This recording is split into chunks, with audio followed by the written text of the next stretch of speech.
The specific छोटे छोटे functions है, ठीक है। अभी तक हम लोगों ने जितने फंक्शंस देखे हैं, those are majority of the function जो तुम डे टू डे एक्टिविटीज में यूज करोगे डायरेक्टली, ठीक है। They are direct implications. These functions don't have pretty much heavy direct implications, but बहुत जगह पे तुमको इसका यूज दिखेगा, ठीक है। और अभी we will be talking about what direct implications they do have.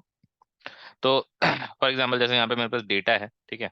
Data किस चीज का है, तो मेरे पास टेरिटरी दिया हुआ है, कस्टमर दिया हुआ है, प्रोडक्ट दिया हुआ है, and then you have January 18 का सेल्स, ठीक है। सेल्स वैल्यूज है। Now what we want to do is, कई बार हमें ना डेटा क्वालिटी चेक्स करने होता है, ठीक है। जैसे डेटा अगर मेरे पास है, उसमें कई ब्लैंक्स तो नहीं आ रहे, हैश एन तो नहीं आ रहा, या कुछ एरर तो नहीं आ रहा, ठीक है। तो उन सब चीजों के लिए हमारे पास ये सारे फंक्शंस हैं, ठीक है। लॉजिकल नहीं, लॉजिकल फंक्शन नहीं बोलूंगा। सो जैसे पहला फंक्शन है इज एन ए, ठीक है। इज एन ए क्या करता है, अगर आप इज एन ए यूज कर रहे हो, इसका प्लेन एंड सिंपल सिंपल एक ही काम है कि आपका डेटा में कभी भी हैश एन ए आ रहा है, ठीक है। तो हैश एन ए वो आइडेंटिफाई करके देता है आपको। Hash N A is a type of error, ठीक है, स्पेसिफिक टाइप ऑफ एरर। और उसके लिए हमारे पास इज एन ए होता है, तो हम क्या लिखते हैं, equal to is N A. और जैसे मैंने कोई भी सेल उठा लिया, ठीक है, और सेल जैसे तुम लिखोगे equal to is N A cell address, अगर वहां पे हैश एन ए होगा तो वो ट्रू रिटर्न करेगा, अगर नहीं है तो it will return false. Plain and simple, कोई बहुत ज्यादा ऐसा कॉम्प्लेक्स मैकेनिज्म नहीं है। बट फायदा क्या है कि वी गेट टू सी कि कहाँ कहाँ पे हैश एन एज आ रहे हैं, राइट। फॉर एग्जाम्पल फिल्टर नहीं आ रहा इसमें, सेकेंड।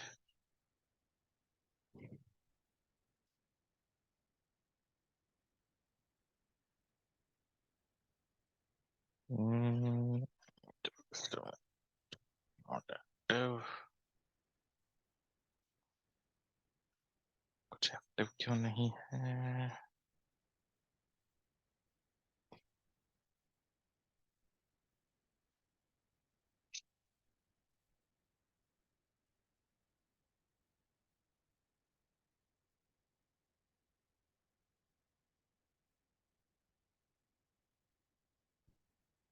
चलो कोई नहीं। तो इज एन ए, और जहां जहां पे भी ट्रू आएगा, ठीक है, दैट मीन्स, अब यहाँ पे कहीं पे भी ट्रू नहीं आ रहा है, that means hash N A कहीं पे भी नहीं। अच्छा ये है, यहाँ पे हैश एन ए यहाँ पे आ रहा है। So if you want to actually look around कि तुम्हारा डेटा हैश एन ए कहाँ कहाँ पे आ रहा है, and if you see a huge amount of hash N A, मतलब वो डेटा हम यूज नहीं कर सकते हैं, ठीक है। तो that is also way to understand कि तुम्हारा डेटा प्रॉपरली यूज हो पाएगा कि नहीं हो पाएगा। सिमिलरली अगर तुम्हारे पास ब्लैंक्स है काफी सारे, तो हम कैसे हम हाउ टू आइडेंटिफाई ब्लैंक्स, हम लिखते हैं is blank equal to is blank, और यहाँ पे तुम्हारे पास एड्रेस ले लिया। एंड अगर ब्लैंक वैल्यू है कहीं पे भी, ठीक है, फॉर एग्जाम्पल ये यहाँ पे मेरे पास ब्लैंक वैल्यू है, so that returns true, otherwise it will return false. तो is N A hash N A check करने के लिए, इज ब्लैंक ब्लैंक्स चेक करने के लिए। इजर जो होता है, अब जैसे एक्सेल में 8 तरह के एरर्स है, ठीक है। तो इज एन ए एक पर्टिकुलर टाइप का एरर है, बट इसके अलावा भी और एरर्स है। तो इजर क्या करता है, हैश एन ए को छोड़ करके, राइट, अगर हैश एन ए देखोगे तो हैश एन ए के लिए वो फॉल्स ही रिटर्न कर रहे हैं। यहाँ पे मैंने लिखा है इज अर D4, अभी D4 में हैश एन ए, लेकिन उसने फॉल्स रिटर्न किया। तो इज अर जो है that is supplementary to is N A. Is N A को छोड़ करके बाकी जितना भी एक्स्ट्रा एरर वैल्यूज है वो इज अर आइडेंटिफाई करता है। जैसे हैश डिव है, ठीक है। अच्छा, इक्वल टू मैं लिखता हूँ।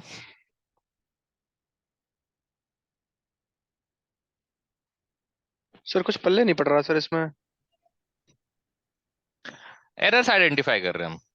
जैसे इज एन ए है, इज एन ए, अब यहाँ डेटा में मेरे पास हैश एन ए आ रहा था, इज एन ए लिखा है, यस यहाँ पे सर। ट्रू आ गया, क्यों आ गया ठीक है, सर? अच्छा हाँ सर, ओके। क्योंकि हैश एन ए है इसलिए ट्रू आ रहा है। तो इस तरीके यस से सर। हम आइडेंटिफाई कर लेते हैं कि कहाँ कहाँ पे हैश एन एज आ रहे हैं। ट्रू जहाँ पे भी दिखेगा मतलब कि उस पर्टिकुलर डेटा में हैश एन है, और अगर हैश एन है इसका मतलब कि वो पर्टिकुलर डेटा काम का नहीं है, ठीक है। अब इस तरह के बहुत, अब जैसे तुमने 1 लाख रोज का डेटा कहीं से पुल किया, और उसमें तुमको दिख रहा है कि 5 लाख रोज में हैश एन आ रहा है, ठीक है, इस साइड में तुमने यूजर ने लिखा और 5 लाख ट्रू आ गया, that means 5 lakh rows are of no use for us. Similarly blanks में देखा, ठीक है, 5 लाख हैश एन ए है, 2 लाख ब्लैंक्स हैं, इस ब्लैंक लगाया, इस एन ए लगाया, जहां जब भी ट्रू आ रहा है वो मेजर कर रहे हैं, ठीक है। तो 10 लाख रोज लेके आए थे, उसमें से 5 लाख हैश एन ए निकल गए, 2 लाख इस ब्लैंक निकल गया, 7 लाख रोज मेरा ऐसे ही बर्बाद हो गया, ठीक है। So that data will not be considered for use in further activities. तो या तो फिर आप डेटा क्वालिटी चेक करो अपने डेटा सोर्स पे, या फिर जब आप उसको पुल कर रहे हो, या हो सकता है आपने कुछ ट्रांसफॉर्मेशन करके वो डेटा लेके आए हो, तो ट्रांसफॉर्मेशन चेक करो, ट्रांसफॉर्मेशन सही से नहीं हुआ है इसका मतलब। तो before using any data for further use, ठीक है, तुम कुछ भी और रिपोर्टिंग में अगर यूज करना चाहते हो तो हम पहले डेटा क्वालिटी चेक्स करते हैं। तो similarly is N A hash N A को चेक करता है, इज ब्लैंक डेटा में कहीं पे ब्लैंक्स आ रहा है कि नहीं वो चेक करता है, is err hash N A को छोड़ करके अगर कोई और blank value, sorry error value आ रही है, ठीक है। फॉर एग्जांपल जैसे हैश एन ए एक पर्टिकुलर टाइप का एरर है, फिर हैश डिव है, तो हैश डिव के लिए ऐसे कोई अलग से फंक्शन नहीं है हमारे पास, जैसे is N A is div करके कोई फंक्शन नहीं होता। वहां पे हम इज एरर लगा देते हैं, वो सारे तरह के एरर कुछ और अगर है तो उसको आइडेंटिफाई कर लेगा। एक सेकंड, हाँ, रिस्पॉन्ड नहीं कर रही है।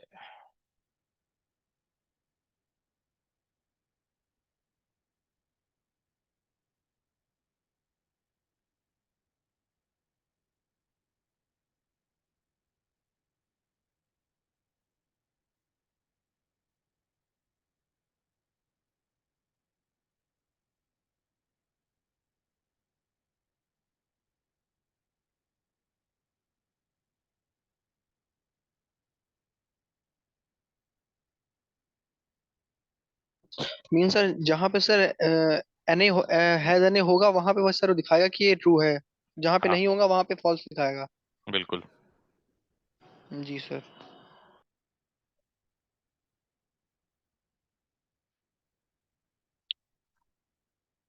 तो इज एन यूज होता है ठीक है तो। हैश एन, हैश एन को चेक करने के लिए, इज ब्लैंक यूज होता है ब्लैंक को चेक करने के लिए, इज अर हैश एन को छोड़ करके और भी जितने एरर्स हैं एक्सेल में उसको चेक करने के लिए होता है, ठीक है।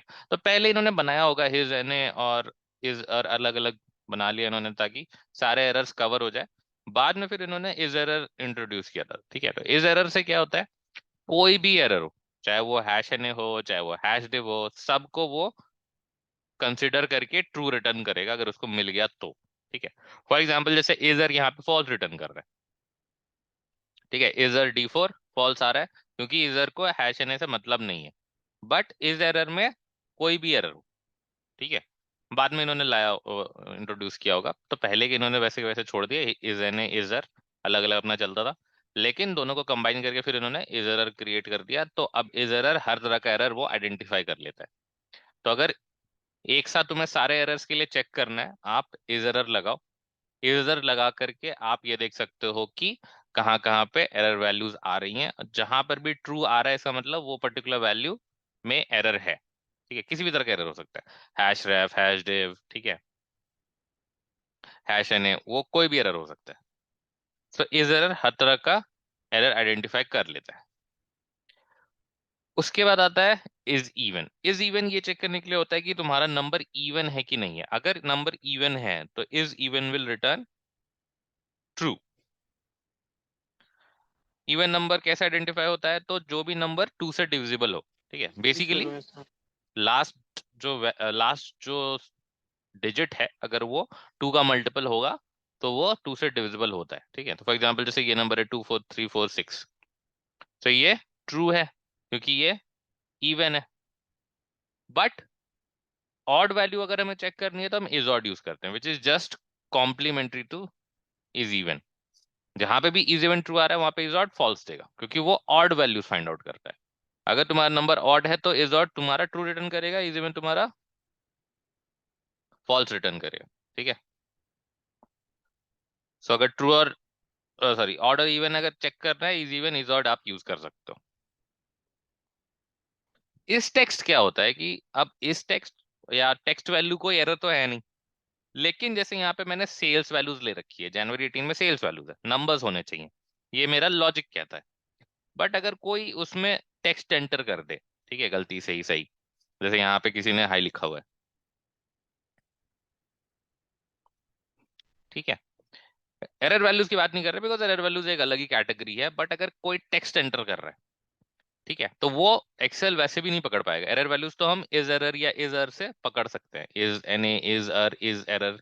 तीन फंक्शन है मेरे पास एरर वैल्यूज को चेक करने के लिए। बट जो टेक्स्ट वैल्यूज है सेल्स में, अब टेक्स्ट वैल्यूज का कोई मतलब तो है नहीं, लेकिन यहाँ पे आ रहा है, तो लॉजिकल एरर है वो सिंटैक्टिकल एरर नहीं है। तो जहां पे हमें टेक्स्ट वैल्यूज को आइडेंटिफाई करना है कि कहीं नंबर में कोई टेक्स्ट तो नहीं आ रहा, तो हम लिखते हैं इस टेक्स्ट इक्वल्स टू इस टेक्स्ट और सेल एड्रेस। तो जब भी आप इस टेक्स्ट सेल एड्रेस करते हो, क्या होता है कि वो अगर वो चेक करता है कि अगर वहां पे अगर नंबर आ रहा है तो उसको वो फॉल्स रिटर्न करके देगा, और अगर टेक्स्ट वैल्यू आ रही है तो वो ट्रू रिटर्न करके देता है। ठीक है। इज लॉजिकल का काम क्या है? इज लॉजिकल जो है तुम्हारा लॉजिकल वैल्यूज को चेक करता है। Logical values as in true और फॉल्स। जैसे यहाँ पे मेरे पास मैंने जी कॉलम लिया हुआ है, ठीक है, जी कॉलम में अगर ट्रू और फॉल्स है, ठीक है, फॉर एग्जांपल जैसे यहाँ पे फॉल्स फॉल्स फॉल्स फॉल्स चल रहा था, सॉरी जी कॉलम में फॉल्स फॉल्स फॉल्स फॉल्स आ रहा था, ठीक है, और यहाँ पे हैश डिव आ गया। हैश डिव लॉजिकल वैल्यूज की कैटेगरी में फॉल नहीं करता, या तो ट्रू लिखा हो या तो फॉल्स लिखा हो, उस केस में he is logical true return करेगा। ठीक है, हर जगह पे ट्रू ट्रू ट्रू आ रहा है, यहाँ पे फॉल्स आ गया क्योंकि जी जी कॉलम में ये हैश डिव आ गया। फॉल्स हो गया, ट्रू हो गया, उन सब के लिए वो ट्रू रिटर्न करता है। ठीक है, तो ये इसका अपना अंडरस्टैंडिंग पैटर्न है कि हाँ ठीक है, फॉल्स और ट्रू दिखा मतलब ट्रू रिटर्न कर देना। अगर इसके अलावा कुछ और दिख रहा है, ठीक है, अगर कोई टेक्स्ट भी होता नॉर्मल, तो भी वो वहां पे फॉल्स ही रिटर्न करता है, क्योंकि वो ट्रू और फॉल्स स्पेसिफिकली ये दो की वर्ड्स ही उसको चाहिए वहां पे। इसके अलावा कुछ और आ रहा है मतलब that is a problem. Is logical. Is number इस टेक्स्ट का कॉम्प्लीमेंट्री है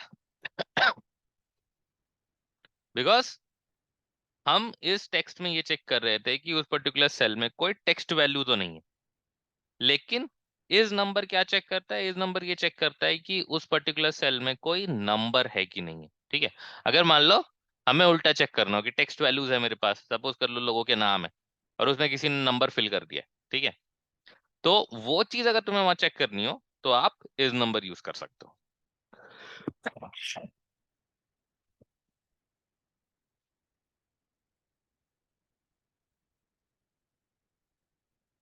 ठीक है, तो that is with is number. Is logical, is not, is N is blank.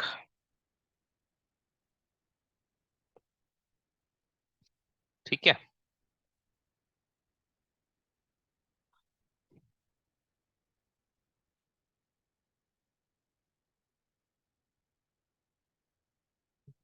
Analysis.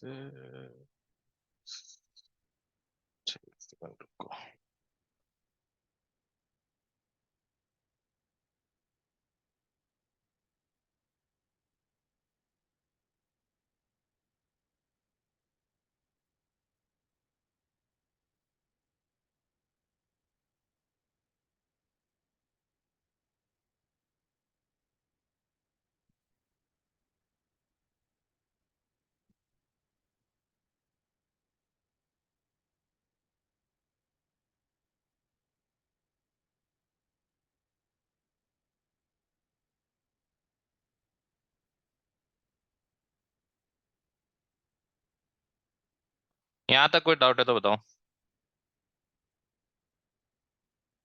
Is logical, is N, is text, is even, is odd, इन सब में कोई दिक्कत है? सिंपल फंक्शन है वैसे, तो बहुत ज्यादा कॉम्प्लेक्सिटी नहीं है।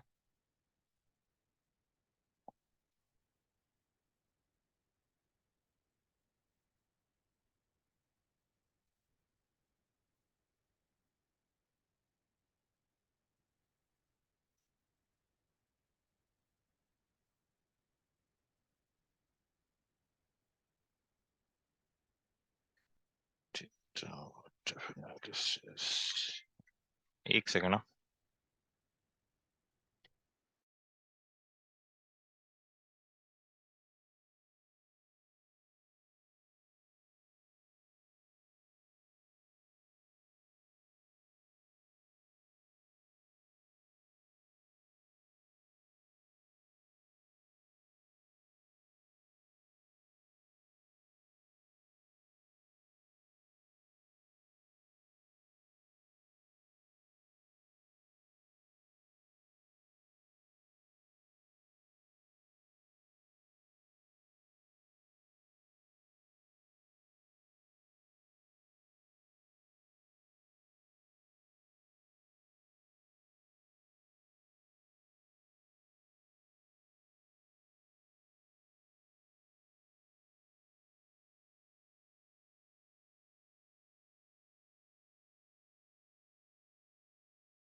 हेलो।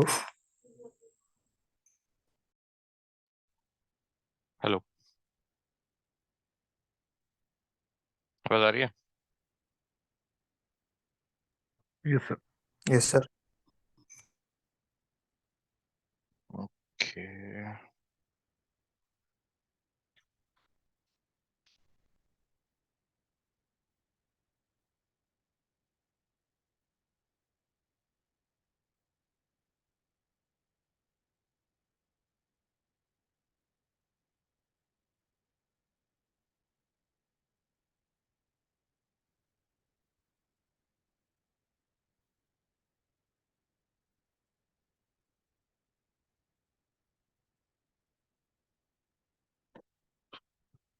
तुम्हारे से किसी ने लैपटॉप से ज्वाइन किया है?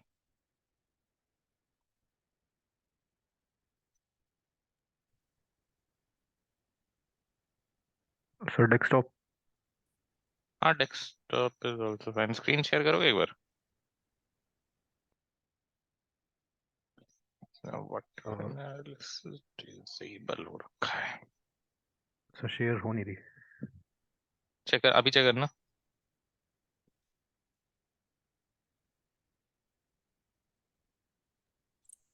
सर आपकी स्क्रीन विजिबल है।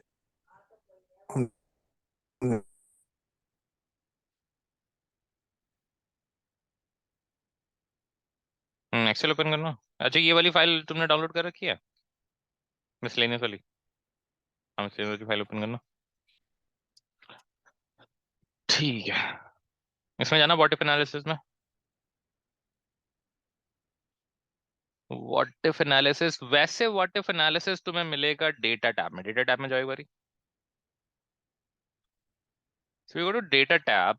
यहाँ पे देखना राइट हैंड साइड में, ये जो मैनेज डेटा मॉडल करके ग्रीन लोगो है ना, उसके बगल में व्हाट इफ एनालिसिस, उसके राइट हैंड साइड में। हाँ, व्हाट इफ एनालिसिस में अगर क्लिक करोगे, हाँ उसी उसमें ड्रॉप सिनेरियो मैनेजर आता है, गोल सीक आता है। ठीक है, एक सेकंड रुक जाओ अभी।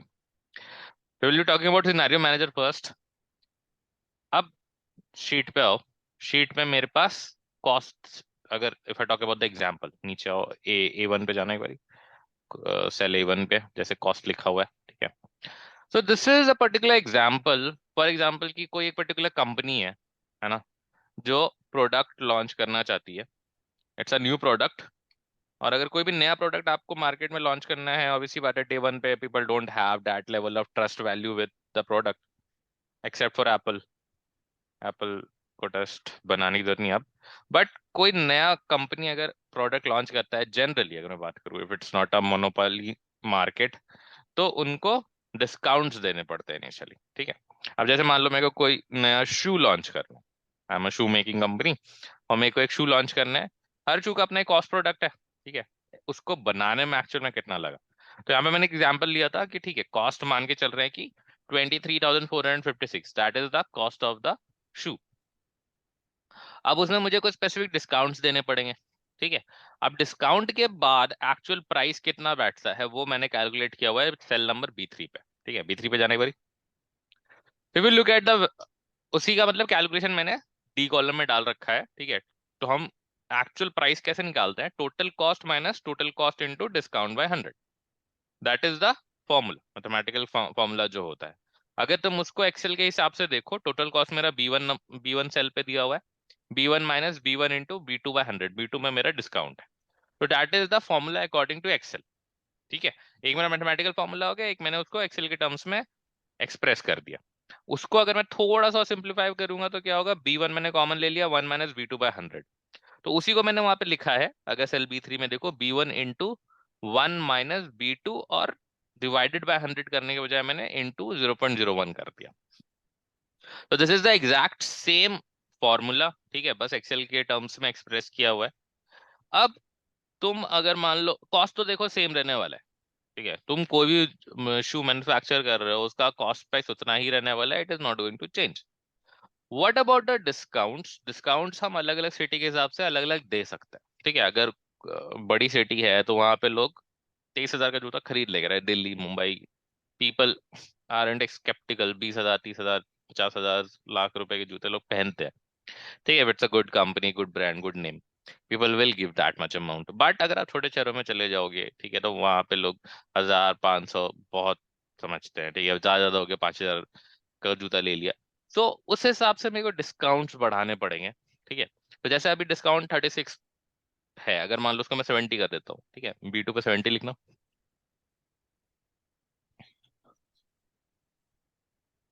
जैसे ही मैंने उसको 70 कर दिया, तुम देखोगे नीचे अब प्राइस चेंज हो गया, ये अभी 7,000 पे आ गया, राइट। सो इसी तरीके से मैं अगर अलग अलग डिस्काउंट डालूंगा, मान लो वहां पे 40 डाल देता हूँ, ठीक है, if you put 40 in B2, तो इसका फिर प्राइस चेंज हो जाएगा, ठीक है। तो इस तरीके से मैं अलग अलग डिस्काउंट्स डाल करके चेक कर सकता हूँ क्या प्राइस आ रहा है, and is it feasible for me to take that much loss और नॉट, ठीक है। ऑब्वियसली बात है, मेरे लिए लॉस है, बट मैं स्टार्टिंग में इतना लॉस ले सकता हूँ, ठीक है। तो कितना ले सकता हूँ वो आप देखोगे तो आपको समझ में आएगा। बट इस तरह से मैं डाल डाल के चेक तो कर सकता हूँ, पर इसका मेरे पास कहीं पे लॉग नहीं आ रहा कि 20% पे कितना था, 40% पे कितना था, 60 पे कितना है, 70 पे कितना है, 80 पे कितना है, 90 पे कितना है, ठीक है। People give 90% discount also. तो इसका अगर आपको लॉग मेंटेन करना है एक्चुअल में, या आप एक स्पेसिफिक रिपोर्ट देखना चाहते हो कि 10% पे इतना है, 20% पे इतना, 30 पे इतना, 40 पे इतना, 50 पे इतना, 70 पे इतना, 80 पे इतना, तो आप व्हाट इफ एनालिसिस वहां पे यूज कर सकते हो, ठीक है। और जाना व्हाट इफ एनालिसिस है, सिनेरियो मैनेजर।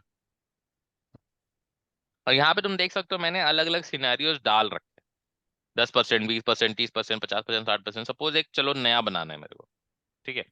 तो हम क्लिक करेंगे ऐड पे, यहाँ पे लिखो 70%, ठीक है, जो सिनेरियो का नाम है या जो भी आप नाम देना चाहो, मैं अभी 70% कर दिया। ये चेंज होगी वैल्यू B2 पे, ठीक है, कोई दिक्कत नहीं है, क्योंकि हमें B2 पे ही अपना जो है डिस्काउंट डालना है, इसको क्या करना। अब B2 पे ये पूछ रहा है कि वैल्यू एक्चुअल में कितनी डालनी है। अभी तो हमने सिर्फ नाम बताया और बताया कि कहाँ पे चेंज होगा, कितना वैल्यू चेंज जाना है। तो वो 40 जो लिखा हुआ है उसको 70 कर दो अभी, ओके करना, ठीक है। अब 70 पे क्लिक करो, 70% पे सिनेरियो जो बन गया अभी, अब ये नया सिनेरियो बना है, नीचे शो पे क्लिक करो। जैसे आप शो पे क्लिक करोगे देख सकते हो आप B2 पे वो 70 हो गया ऑटोमेटिकली, और तुम्हारा B3 में वैल्यू आ रहा है 77,036, ठीक है। अब कोई और सिनेरियो लेना है यहाँ पे, जैसे मान लो 30 पे क्लिक कर लो, शो पे क्लिक करोगे तो वहां पे 30 आ गया। तो ये अब मैंने अब अपना लॉग यहाँ पे क्रिएट कर लिया, और तुम जिस पे भी क्लिक करके शो पे क्लिक करोगे वहां पे दिखेगा। But what if I want to get a complete report of this, मेरे को ये पूरा रिपोर्ट चाहिए कि 10% पे कितना है, 20% पे कितना है, तो जो भी सिनेरियोज बने हुए हैं इस पे मेरा एक्चुअल प्राइसिंग कितना है। तो हम जाएंगे समरी पे, समरी पे क्लिक करो, ठीक है, scenario summary result B3, B3 ही रिजल्ट है जिसको मेरे को दिखाना है। इसको क्या करना, and you get a proper sheet. और ये एडिटेबल शीट है, इसमें आप अपने हिसाब से कहीं पे जाकर के कुछ चीजें चेंजेस कर सकते हो, but you have all the values and the results that are obtained using those values, दो सिनेरियोज, 10% का, 20% का, 30% का, 50, 60, 70, सबका तुम्हारे पास एक समरी शीट आ गया। तुम देख सकते हो कितने डिस्काउंट पे क्या प्राइसिंग बैठेगी, और क्या वो तुम्हारे लिए सूटेबल है कि नहीं, ठीक है। सिनेरियो समरी बन जाएगा, किसी को दिक्कत इसमें?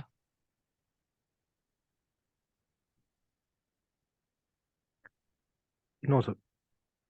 ठीक है, जाना वापस व्हाट इफ एनालिसिस में। नहीं नहीं, उस वाले पेज पे जाओ पहले, व्हाट इफ पढ़ एनालिसिस।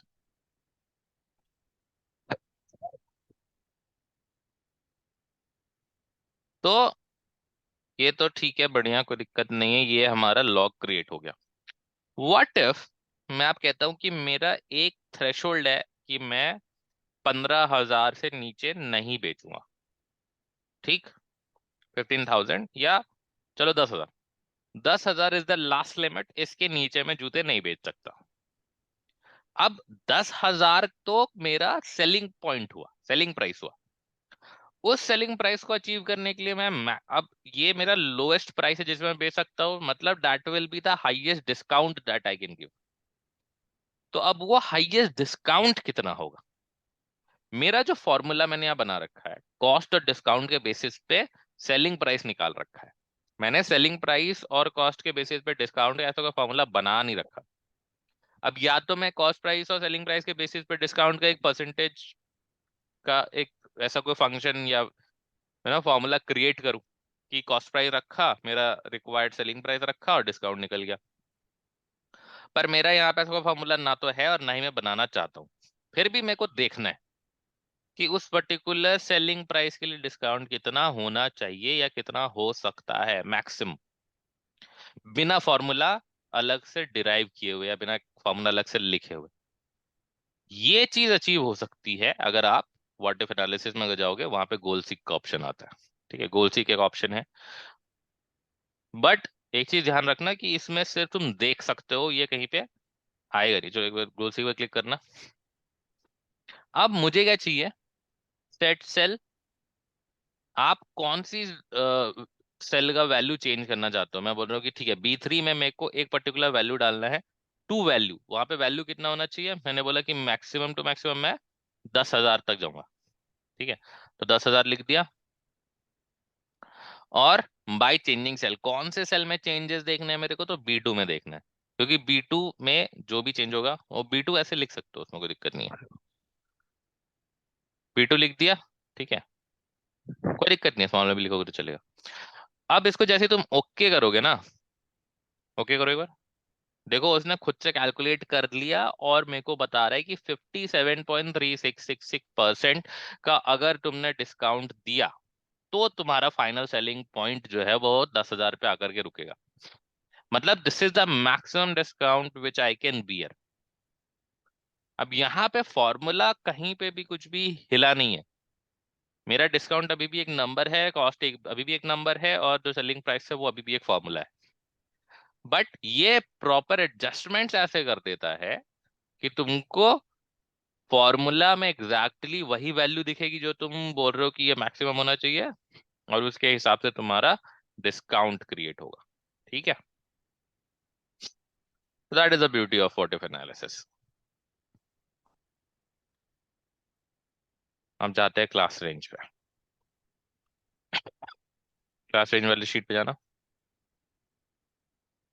क्लास रेंज में मेरे पास बेसिकली दो क्लास का डेटा है, class A class B. Basically mid term और एंड टर्म का रिजल्ट है एक तरीके से। जो अलग अलग स्टूडेंट्स है मेरे पास, हर एक क्लास में 16-16 बच्चे हैं। मतलब क्लास ए क्लास बी 16-16 बच्चे हैं दोनों के। मतलब उन 16 बच्चों के मिड टर्म रिजल्ट और एंड टर्म रिजल्ट है मेरे पास। ठीक है, अब इसके ऊपर हम एनालिसिस कर सकते हैं। एक बेसिक एनालिसिस होता है which is known as descriptive analysis, जहां पे हम जो मेजर ऑफ सेंट्रल टेंडेंसी पढ़ी होगी अगर तुम लोगों ने क्लास 10th में, तो there are 5 basic measures of central tendency. ठीक है, mean, median, mode, central sorry standard deviation और वेरिएंस। मीन तुम्हारा हो गया एवरेज। मोड, मोड होता है तुम्हारा कोई भी वैल्यू जो सबसे ज्यादा बार अकर कर रही हो। मीडियन होता है सेंट्रल वैल्यू, अगर आप किसी सीरीज को असेंडिंग या डिसेंडिंग ऑर्डर में सेट कर दो तो जो सबसे बीच वाली value that is known as median. Variance होता है कि हर वैल्यू अपने सेट के मीन से कितना डिस्टेंस पे है, और उसी डिस्टेंस का स्क्वायर रूट होता है तुम्हारा स्टैंडर्ड डेविएशन। ठीक है, अब इस सब को निकालने के लिए हमारे पास अलग अलग फंक्शन है एक्सेल में। अगर तुम देखोगे, जैसे मान लो मैं इसका क्लास ए का मीन निकालना चाहता हूँ। मीन निकालने के लिए हमारे पास होता है एवरेज फंक्शन। एवरेज फंक्शन तुम लोगों को पढ़ाया हुआ है। तो जैसे अगर मान लो मेरे को एवरेज चाहिए तो मैं क्या लिखूंगा, इक्वल टू एवरेज, कहीं एक पर्टिकुलर सेल पे लिख लो, नीचे कहीं पे, इक्वल टू एवरेज, और क्लास ए का पूरा वैल्यू ले लिया। अब नॉर्मल एवरेज ले लो और क्लास ए की सारी वैल्यूज, ब्रैकेट ब्रैकेट ब्रैकेट देना पड़ेगा। एवरेज के बाद ब्रैकेट देना पड़ेगा। ब्रैकेट ओपन करके और रेंज डाल दो।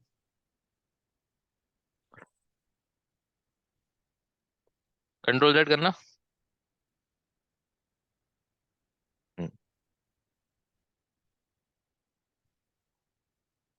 ब्रैकेट आप सेलेक्ट करो। तो आगे तुम्हारा मीन वैल्यू विच इज 18। उसी तरीके से मोड निकालने का हमारे पास फंक्शन होता है इक्वल टू मोड।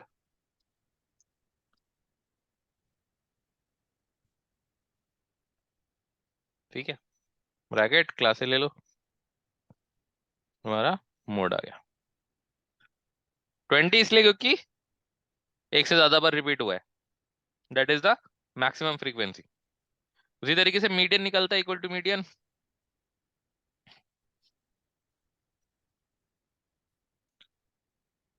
ठीक, फिर इक्वल टू वेर, वेरिएंस के लिए होता है equal to where, we are, bracket है ना। हाँ ये जो नीचे आ रहा है, हाँ ठीक है, क्लास ए का ले लो, वेरिएंस। तो वेरिएंस एक ऐसा नंबर है जो जितना ज्यादा बड़ा होगा, इसका मतलब वो नंबर्स आपस में बहुत ज्यादा डिस्टेंस पे है। अगर आसपास के नंबर होंगे, ठीक है, तो वेरिएंस उतना ही कम होता जाता है। वेरिएंस मतलब वेरिएशन, ठीक है, सीरीज में वेरिएशन किस तरीके से। उसके बाद standard deviation equal to STD, STD dev, ऐसे इक्वल टू एसटीडी लिखना, एसटीडी डेव, हाँ, ब्रैकेट। चलेगा सेलेक्ट,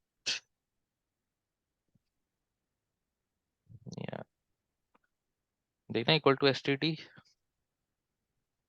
स्पेलिंग में कुछ होगा, अच्छा एस टी डेव खाली है, S T dev, double D नहीं है, S T D we.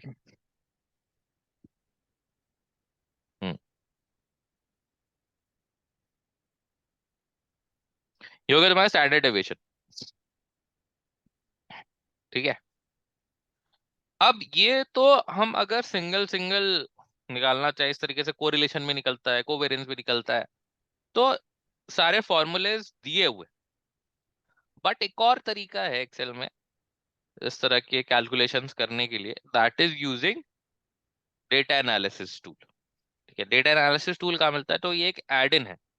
एड-इन्स are extra features जो टैब्स में तुम देख रहे हो, ये ऑलरेडी फीचर्स जो एम्बेडेड है। बट एक्सेल क्या होता है, टाइम एंड अगेन कुछ एक्स्ट्रा एड-इन्स या एक्स्ट्रा फीचर्स डालता है, कुछ स्पेसिफिक कंपनीज अपने लिए रिक्वेस्ट करती है, तो उसको बाय डिफॉल्ट टैब्स में नहीं इंट्रोड्यूस किया जाता, उनको अलग से टैब्स अवेलेबल है, वहां पे मिलता है। अब वो अलग से टैब कैसे आएगा, डेवलपर पे जाना एक बारी, ऊपर डेवलपर टैब जो है, इसमें एक्सेल एड इन आ रहा है बीच में, हाँ ये एक्सेल एड इन जो, इस पे क्लिक करना। इसमें देखोगे एनालिसिस टूल पैक है सबसे ऊपर, नहीं नहीं नहीं, ऊपर वाला। ठीक है, इसको ओके करना। अब तुम डेटा टैब में जाओगे अगर, तो यहाँ पे सबसे लास्ट में डेटा एनालिसिस आ रहा है। तो डेटा एनालिसिस टैब में अब तुमको काफी सारी चीजें मिलती है, इस पे क्लिक करना। इसमें देखोगे एक डिस्क्रिप्टिव स्टैटिस्टिक्स है, इस पे क्लिक करो, ओके। इनपुट रेंज में डाल दो क्लास है, क्लास ए की वैल्यूज ले लो। ठीक है, group by column, okay okay. अच्छा इसमें ओके करना है एक बारी नीचे, इसमें ना समरी नीचे आना, समरी स्टार्ट्स, हाँ ओके। अब तुम देख सकते हो यहाँ पे इसने वन गो में क्लास ए के लिए सारा कुछ निकाल के रख दिया है, mean, standard error, median, mode, standard deviation, sample variance, कुर्टोसिस, skewness, minimum, maximum.